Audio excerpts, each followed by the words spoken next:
Welcome to Israel in Depth, where scholars and experts come to discuss topics about Israel in depth. You're listening to a podcast by the UCLA Nazarian Center for Israel Studies. I'm Dov Waxman, the director of the Nazarian Center and the host of this podcast. Joining me for this episode of Israel in Depth is Yuval Shany. He's an expert on international law, international human rights law, and the laws of war. Professor Shany is the Hersch Lauterpacht Chair in International Law and former Dean of the Law Faculty at the Hebrew University of Jerusalem. He's also a Senior Research Fellow at the Israel Democracy Institute and the head of the CyberLaw program of the Hebrew University's Federmann Cyber Security Research Center. He currently serves as co-director of the Center for Transnational Legal Studies at King's College in London and is a visiting research fellow at the Ethics and AI Institute at Oxford University. Yuval, thank you for joining me today. Thank you for having me, Dov. So, given your expertise, I'd like to talk with you about the case against Israel at the International Court of Justice in The Hague, and specifically the accusation that Israel is committing a genocide against the Palestinian people. So before we get into the details of this accusation and your opinions about it, maybe it would be helpful for our listeners if you could begin by just telling us a little bit about the International Court of Justice. So the International Court of Justice in The Hague is a court of law which has been established pursuant to the UN Charter. So every state that is a member to the UN is also accepted the existence of the court and is willing to participate in specific proceedings in the court, provided that there is an additional agreement in which they have accepted the jurisdiction of the court over a specific case. So the fact that you have a court and all states are parties to the statute of the court does not automatically translate into acceptance of jurisdiction in a specific case. For that, you need another instrument of acceptance, which could be just two states negotiating a problem and then deciding, okay, we cannot resolve it ourselves, let's take it to the court. But what often happens is that that many treaties where states undertake to conduct themselves in a certain way, avoid doing things or pursuing certain commitments, they also within that treaty include what is called a compromissory clause. That is a legal provision that provides that in the event that there will be future disputes concerning the interpretation or application of the treaty, we agree in advance to go to the court. And the case before us is a case that actually is built upon one such provision. Now, I'll just say that the court itself includes 15 judges. I mean, these judges come from a variety of states. They are elected by the UN General Assembly and the Security Council. But if a state is not represented on the bench, it is also entitled to nominate a judge of its own choosing to serve on the bench, and in a way to ensure that the proceedings are fair and that the state is adequately listened to. And in this case, both South Africa and Israel appointed what are called ad hoc judges. So we have in this specific case, not 15, but rather 17 judges who are hearing the case. I see. So just to be clear then, the ICJ only has jurisdiction over states, and it can only hear cases that states have agreed by treaties generally that the ICJ will have jurisdiction. So in this case, Israel is a signatory of the Genocide Convention and therefore is... Exactly. And South Africa as well. I will just note, so because there is another high-profile case that will take place in the International Court of Justice with respect to Israel in February, the court also has what is called advisory jurisdiction. Namely, it could also issue non-binding decisions or opinions, and that it can do at the request of different UN bodies. And the court was requested last year by the General Assembly to give an advisory opinion on the legal consequences emanating from Israel's long-standing occupation of the West Bank and other territories. So this is a process where you do not need actually the consent of the parties. The court has already done so in the past with respect to the separation wall or barrier that Israel has constructed in the West Bank. And we will have in the month of February another set of proceedings which the court will review these aspects concerning the long-term occupation of Palestinian territories. But the decision in that case, at the end of the day, is not legally binding, So in some respects, it doesn't have the same kind of high stakes and resonance that what is called a contentious case, which does generate a binding and enforceable decision, has. Is Israel contesting that case as well? I mean, it decided to contest the case, obviously, but last month at the ICJ. Is it also contesting the case against about the permanence of the occupation? So it's not participating actively in those proceedings, but I imagine that there will be some countries who will present the Israeli position, which is, of course, quite negative with regard to the court's capacity to deal with these cases and the propriety of it doing so in effectively transferring a bilateral dispute into a multilateral advisory proceeding. I see. So one of the issues, I think one of the questions many people had when it comes to the case on the charge of genocide is why South Africa brought it, or how South Africa, which is obviously not engaged in the war in Gaza at all, why was South Africa able to charge Israel and to bring Israel before the court? Right. So the court for many years did operate on the basis of an idea of what is called legal standing. And that is that only when two states have legal stakes in a specific case, they can bring proceedings before the court. And there is a famous case from the 1960s where the court has actually, which was effectively dealing with practices by apartheid South Africa in what is now Namibia. At that time, it was called Southwest Africa.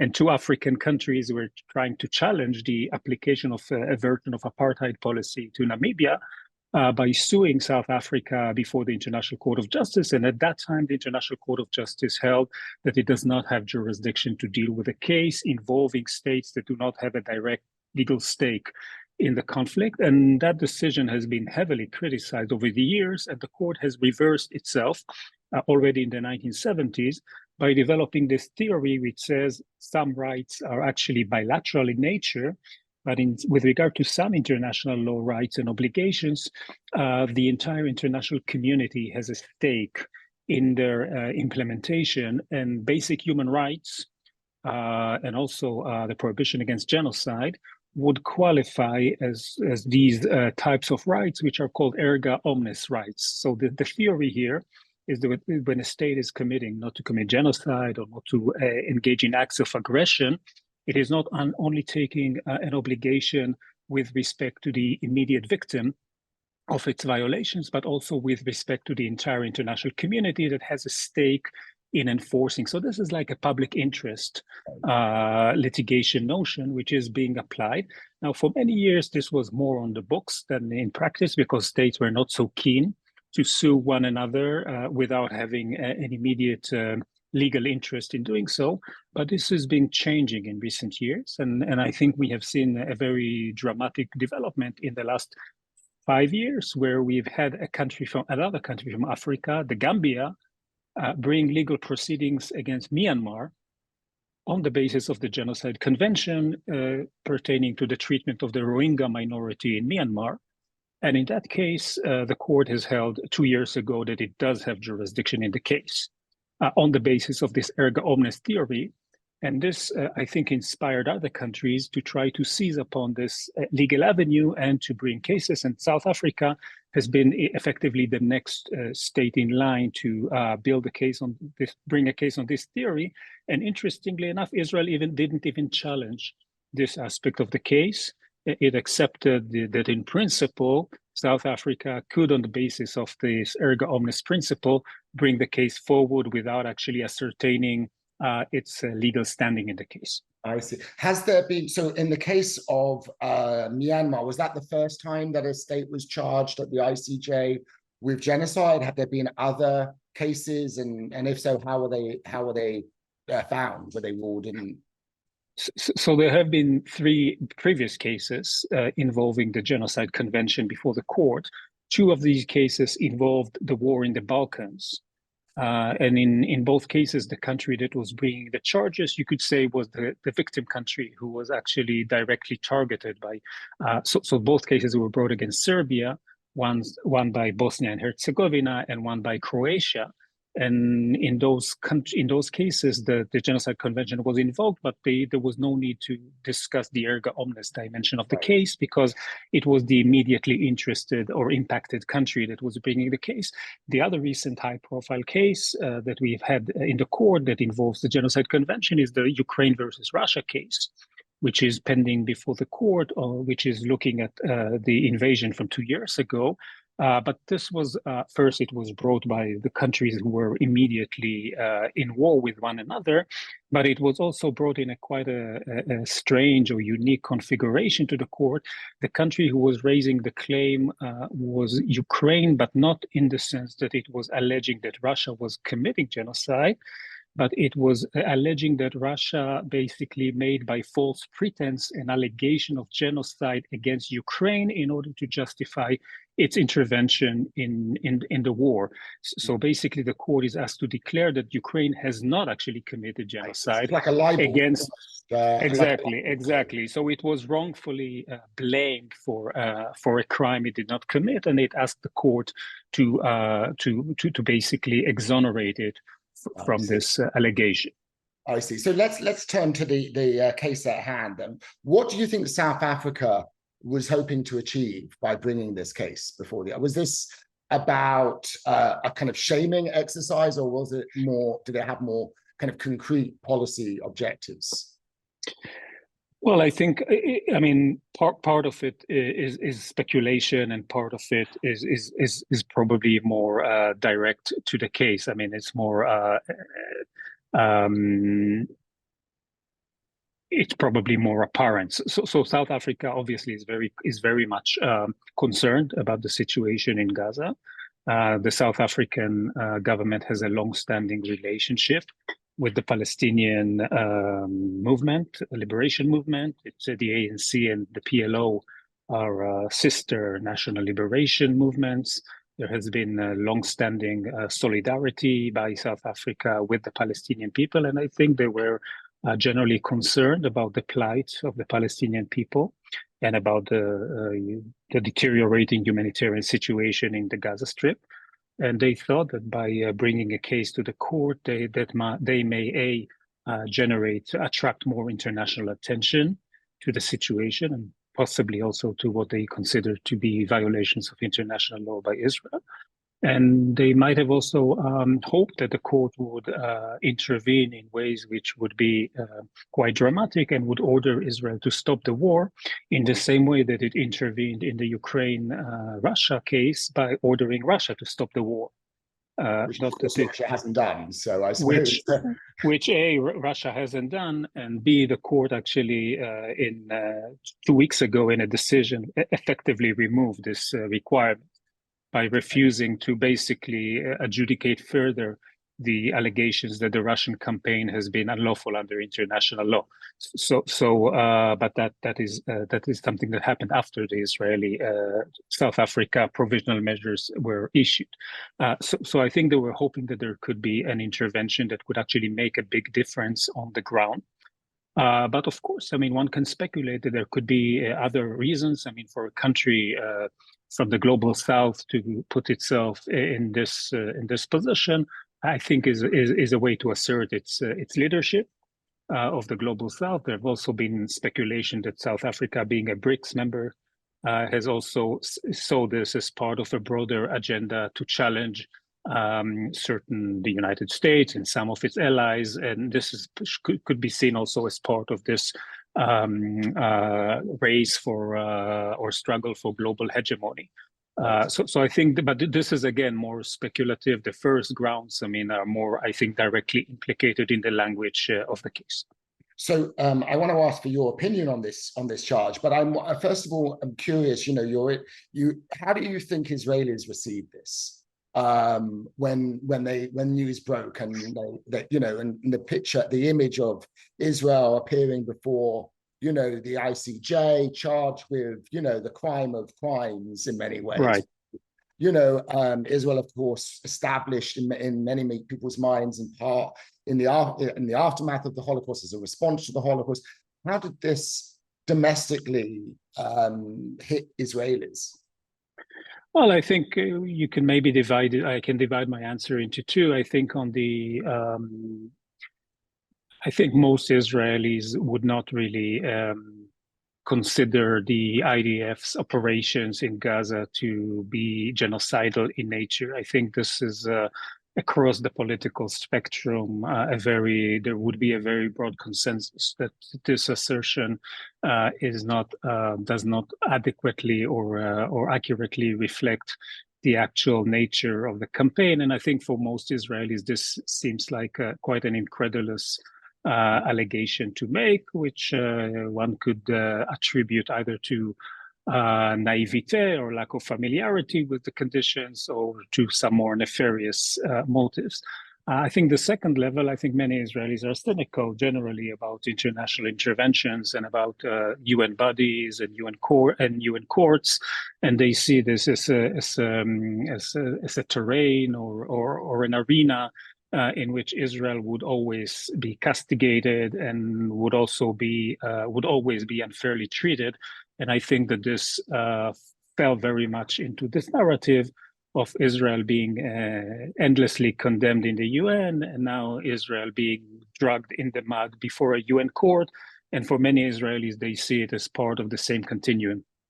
Of course, and the kind of the sense that, you know, the victims being put in the dock, because of course Hamas is not subject to the ICJ's jurisdiction, so there's a kind of inequality there. Okay, so let's get to the substance of the charge. What do you make of it? I mean, maybe we can begin with like what constitutes genocide under international law, and then, you know, what, you know, your opinion of this charge. Right. So the Genocide Convention is a fairly old convention. It's from 1948. I mean, as you know, as many of the listeners know, the Genocide Convention was formulated in the aftermath of the Holocaust. The term genocide itself was coined by a Holocaust survivor or a Jewish refugee who escaped the Holocaust, Raphael Lemkin. Many of his family was perished during the Holocaust, and for him, he wrote in a book in 1944. He did suggest the term in order to basically capture a unique phenomenon, which he identified as a new phenomenon, and that is a set of practices that is not directed only at killing enemy individuals, but rather at wiping away a group altogether, an ethnic group, a racial group, a religious group, or a national group. And the idea of trying to eliminate the group as such is the core of the genocide offense and of the Genocide Convention. So the convention does outlaw certain practices which could lead to the elimination of the group, be they direct measures such as killing members of the group, or torturing them, or subjecting them to conditions of life which are not unsustainable, or even adopting some more nefarious means, such as extracting babies from the group. As Russia has been accused of in Ukraine. Yeah. Right, exactly. And but the key feature of this criminal definition is that it is not enough that there, so to speak, that there are crimes directed against members of the group. The crimes have to be committed out of what is called a special intent. And that special intent is the intent to destroy the group in whole or in part, the group being a national religious, racial, a national religious, racial or ethnic group, and to destroy that group as such. So in international law, I mean, the common wisdom in international law that this is actually a very high threshold to meet, because it's always difficult to establish mental elements. And this is a special mental element that needs to be ascertained. And given the gravity of this crime, the International Court of Justice has expounded that the level of proof that is necessary for establishing this crime has to be commensurate with the severity of the crime. And it said you need fully conclusive evidence in order to substantiate the different elements of the crime, both the physical element, but most significantly, the mental element. And in most cases, most allegations that have been so far discussed before the court was not keen to actually describe them as genocide. I see. So it has to be, there has to be this intention, and it has to be an official intention, not just, some people in a society, but actually the government, the state's official policy. So it could be, in principle, you could have a rogue genocide. You could have a genocide that is not committed by the state, but rather by a private group or a militia. And in fact, the one case that we do have a genocide holding, and that has to do with the Srebrenica massacre. The holding of the court was that, yes, there was genocide there. The genocide was perpetrated by the Bosnian Serbs, by the Republika Srpska government, by Mladic and Karadzic. I mean, these were the people who were involved in the genocide. The state of Serbia was found responsible for not preventing that genocide. They were not responsible for committing the genocide. They were responsible for not preventing the genocide. In practical terms, however, when we're talking about a specific military, even if you have a few rogue soldiers that really have this intent on killing everyone from the group, the likelihood that they would be in a position to actually execute that intent, is very small. So when we're talking about a state-committed genocide, yes, this is something that you would need a plan, which would be analogous to a Wannsee plan, right? There has to be a policy, a plan by the state to commit genocide in order to be able to match the actions that were taken by the state with the requirement of intent, which has to attach to the same actions. So in this instance, that the accusation is that the Israeli government is responsible for is committing genocide, and the evidence that was presented was statements by Prime Minister Netanyahu and the defense minister and the Israeli. What do you make of the evidence that was offered in support, particularly of, because this seems to be the crux of the matter, really, is not whether there's lots of innocent people being killed, but whether that's the deliberate intention or not. Well, actually, both aspects were put forward by South Africa as pieces of evidence. And the court, the International Court of Justice in the Serbian cases did actually ascertain that you can establish genocide through two ways. One would be to actually identify a plan. And South Africa has tried to basically assert that the various statements that we have heard of senior officials and less senior officials, but they've also brought in their case also statements made by TV commentators and famous singers and other people with some name recognition in Israel, also some people without name recognition in Israel, that these statements are indicative of a plan. The other set of allegations that they put forward is that the fact that you do have a lot of casualties, the fact that there are many Palestinian civilians who have been killed, and that the conditions of life in the Gaza Strip are moving towards becoming non-inhabitable or already are there. This is also consistent with genocidal intent. On that specific issue, I will say that the court has in the past taken the position that you can only rely on the actual killings or on the actual factual dimensions of a genocide crime as indicative of genocidal intent if this is the only plausible inference that could be actually drawn from the pattern of acts. Yeah, that's a high bar. So that's a high bar. So effectively, in order to win the case, South Africa would either have to show that the only plausible inference from the harm caused to Palestinian civilians is that Israel was interested in committing genocide, or alternatively, they would have to show that Israel had a plan that was genocidal in nature. Whether the statements prove a plan, I think that's a bit far-fetched. Whether the statements are problematic and might suggest that maybe there is a climate that could give rise to such a plan, this is a different matter, and I think that for the court, at least for some of the judges, this is probably why the court was willing to accept the plausibility of the case for the purposes of issuing provisional measures.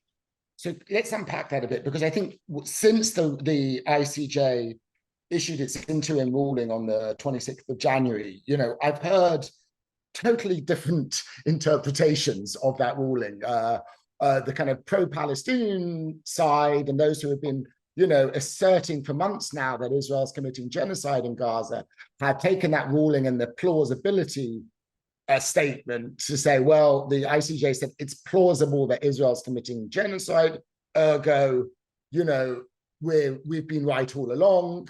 And on the other side, there's been the ICJ did not, impose a ceasefire, and it did, and therefore it hasn't, accepted the logic behind the charge that Israel's committing genocide. So basically, the ICJ sided with Israel. I mean, what do you make of the ruling? Right. So there are, like you said, there are two dimensions that one has to look at when trying to analyze the ruling. First is, what did the court actually say on plausibility? And this is, of course, important because it does allow, I mean, this is what facilitates the issuance of specific measures, but it also reflects on how the world is now looking at Israel and its practices in Gaza. And we've already seen some courts in other countries are looking at specific decisions, whether to sell arms to Israel and the like. So also on plausibility, I would say the court was quite cautious in the language that it had adopted. What the court says, it didn't say that it is plausible that genocide is being committed in Gaza. What it did say that at least some of the claims brought forward by South Africa are plausible. Now, South Africa brought claims regarding the commission of genocide, but also attempts to genocide, failure to prevent genocide, and most significantly, probably failure to suppress incitement to genocide. And I think at least one of the judges who was quite explicit in writing separately on this, the German judge, Judge Nolte, for him, this was actually the critical aspect of the case. And he, in fact, said that he would not support a holding that genocide is plausible, that the IDF operations would amount to genocide. For him, this was an implausible proposition, but he would accept that the statements that were made could plausibly be viewed either in violation of the convention or creating a risk for a future violation. And on that relatively narrow basis, he supported the decision. And although we do not know how each of the 17 judges decided the case, it's interesting that the language that Judge Nolte proposed was the language that eventually made it to the decision. So I think it's careful. I mean, it's fair to say that the court has held that there is what is plausible is that the Genocide Convention has been violated. This is a plausible claim. On the ground of incitement, specifically. Either of incitement. It didn't specify. I think on incitement, the case is quite strong because some of the statements that were made by Israeli citizens are extremely aggressive and appear to run contrary to Israel's international obligations. And even the Israeli Attorney General has said that they are investigating some of these allegations for violating Israeli criminal law. So it's not, I think, far-fetched to ascertain that on incitement the claim is plausible. Beyond that, the court hasn't really said that much. In terms of the actual measures that were ordered here too, I mean, the one big measure that South Africa requested, and that is the cessation of the military campaign. That the court rejected. The court didn't explain why it rejected it, but it simply rejected this. Effectively, the court required Israel not to commit genocide and to prevent acts of genocide, which is, of course, something which already is consistent with what Israel is required to do even before the case started. So in that regard, I'm not sure that this is going to make a significant impact.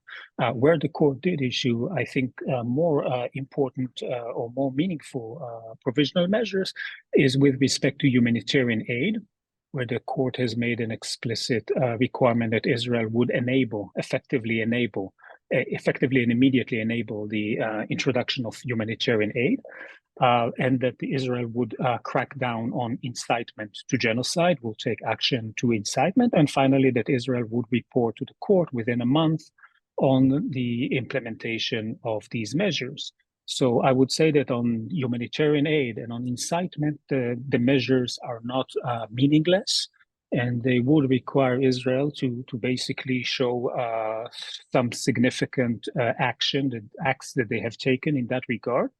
I would note that Israel's position was, at least official Israeli position, was that they are already enabling humanitarian supplies. They're not introducing any restrictions, and that the legal authorities are looking at these inciting statements.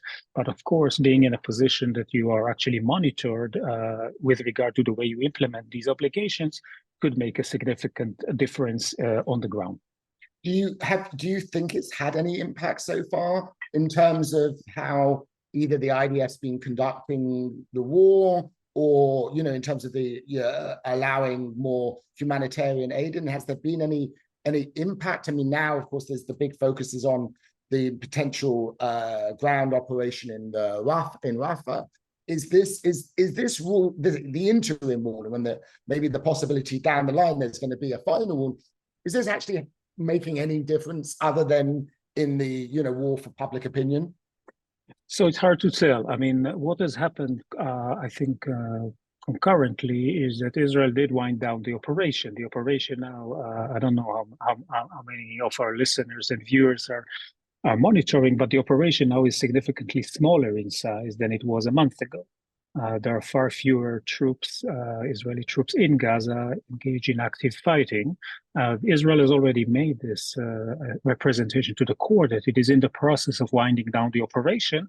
And indeed, it did follow up with winding down the operation. And I imagine that having the court breathing down your neck is another good reason not to reverse track. Of course, if now Israel would enter into Rafah, this could, of course, change the level of hostilities and also the risk to the civilian population.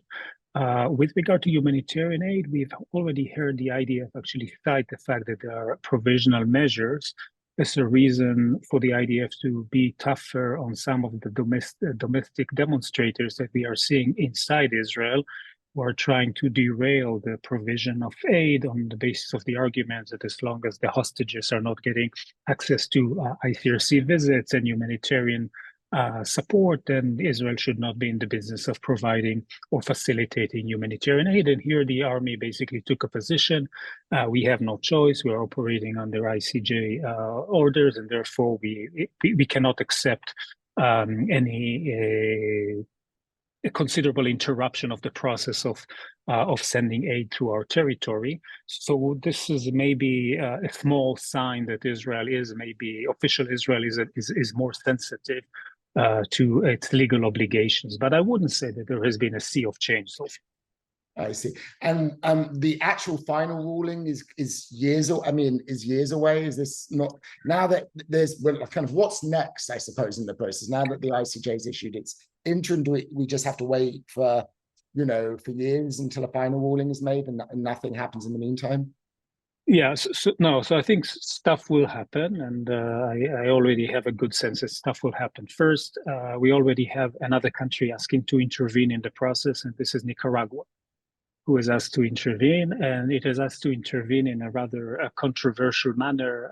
I mean, countries can intervene in such cases, and there have been dozens of intervention in the parallel Myanmar case. But here, Nicaragua is trying to intervene not through asserting its interest in the legal interpretation, but rather trying to assert its interest in the actual case, having a legal interest in the outcome of the case, which is something that has never been done before in an erga omnes case, in a case which already has a public litigation dimension. And there will be some litigation concerning the Nicaraguan case. By the way, I've seen already some pro-Palestinian commentators who are critical of Nicaragua, saying that by intervening, they're actually going to delay the proceedings further, and that this is not a conducive step, even from a pro-Palestinian point of view. So this is one area that we will see some litigation soon. What might also happen is that South Africa might return to the court and ask it to review and revise its provisional measures. This is also something that can be done if there are significant developments on the ground that could justify such a revision. And it could be that around Rafah, if indeed things exacerbate, there could be an attempt also to reopen the provisional measures. We have seen this happen in another case before the court, Armenia versus Azerbaijan, where there have been repeat litigation over provisional measures. So it could have a kind of deterrent effect in that respect. Yeah. So there could be more litigation of provisional measures. The next step from in the lifeline of the case would be jurisdiction. So the court still has not even established whether it has the legal capacity to review the case. It only established what is called prima facie jurisdiction. So it has apparent jurisdiction, but it hasn't made a final ruling. And Israel has already indicated that it's going to challenge South Africa on that basis, especially for not providing Israel with an opportunity to resolve the matter out of court on a bilateral fashion. So we're going to see some of that. There could be, by the way, also an interest in Israel to bring a counterclaim against South Africa, alleging that South Africa has not sufficiently used its influence with the Hamas movement in order to stop the Hamas genocide against Israel. So we could also have these sort of legal complications. And eventually we will have a judgment on the merits. Just to give you a sense, in the Serbia versus Bosnia case that I mentioned before, 14 years have passed, 1-4, between the submission of the case and the final resolution of the case. So even if the court will move now in a more expedited fashion, which I expect it to do, we are talking about years. This is not something that is going to be resolved in months. It's going to take a good number of years before there will be a judgment on the merits. Long after the war, hopefully, will be over. So let me, as a final question, and you, as an expert on international law, and you thinking about this case, and more broadly, the way in which this charge of genocide has been wielded, I mean, there's surveys that have been conducted in the United States recently show that, 50% of young Americans and 50% of Democratic voters believe Israel is committing genocide. Do you think, on balance, bringing this case is a good thing for international law, or is it in danger of kind of hopelessly politicizing the ICJ and the charge of genocide? I mean, we're seeing, is this a kind of weaponization of what should be the crime of crimes, which should be only really litigated in the most extreme circumstances? Do you think this is, on balance, being good, a positive development, or are you worried as an expert that this is actually bringing down, the ICJ and kind of the severity of genocide as a charge? So as a lawyer with two hands, I must resort to the on the one hand, on the other hand approach, because otherwise I might be disbarred. But on the one hand, well, I will say I think it's good that we do have some measure of accountability, that there are venues in which legal claims could be made, even regarding conduct during war, and that states operate within a legal framework, and that they operate it when they have accountability considerations in the back of their mind. So I can't say that the very idea that these issues are being reviewed by the court, by the way, there is another court in The Hague, the International Criminal Court, that is also reviewing some of the same activities, operations, etc. So in that regard, I can't say that it is all bad. I mean, I do express our concern about the very loose use of very strong terms, such as genocide, and I think it does cheapen and it does dilute very much the term if you use it too liberally to scenarios that do not clearly or even plausibly qualify as genocide. Part of the problem here, I should say, that like we said in the beginning of our conversation, the court has narrow jurisdiction. It only has jurisdiction on the basis of specific treaties. I mean, this case would have been better litigated as a case involving allegations of violations of the laws of war, where you could have, I think, a serious discussion about whether Israel, for instance, observes the principle of proportionality. because I mean, there have been some attacks which have been controversial, and more generally, you could say that some of the, even if one supports the Israeli operation and the military goals that it set forward, I mean, the harm to Palestinian civilians is very much significant, and you could argue disproportionate. But actually, trying to shoehorn this set of issues through the very narrow definition of genocide is a bit like squeezing an elephant through an eye of a needle, and that could be very painful to all parties involved in the process.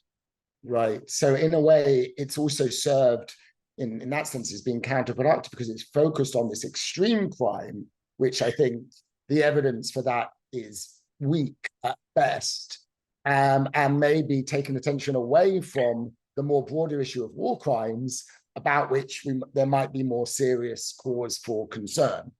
Exactly, and I know that our time might be running out, but there has been a very significant disappointment, for instance, in Bosnia, at the court for not finding Serbia responsible for genocide, and in a way that was seen as a sort of exoneration of Serbia, where in effect they were responsible for many violations of international law, but because it was a genocide case and they won on most of the genocide-related charges, it was seen as a revindication of their case, and in a way left the victims. So in terms of generating false hopes of the victims, this is another, I think, consideration to basically go carefully on using such explosive terms, which are very hard to establish in international law.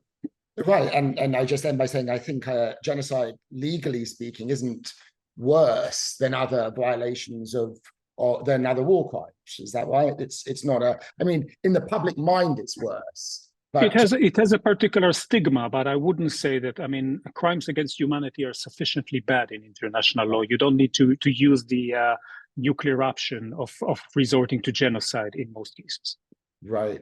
Well, thank you. This has been a really enlightening conversation. I've learned a lot, and I'm sure our listeners have as well. So thank you for joining us today and really walking us through, the charges.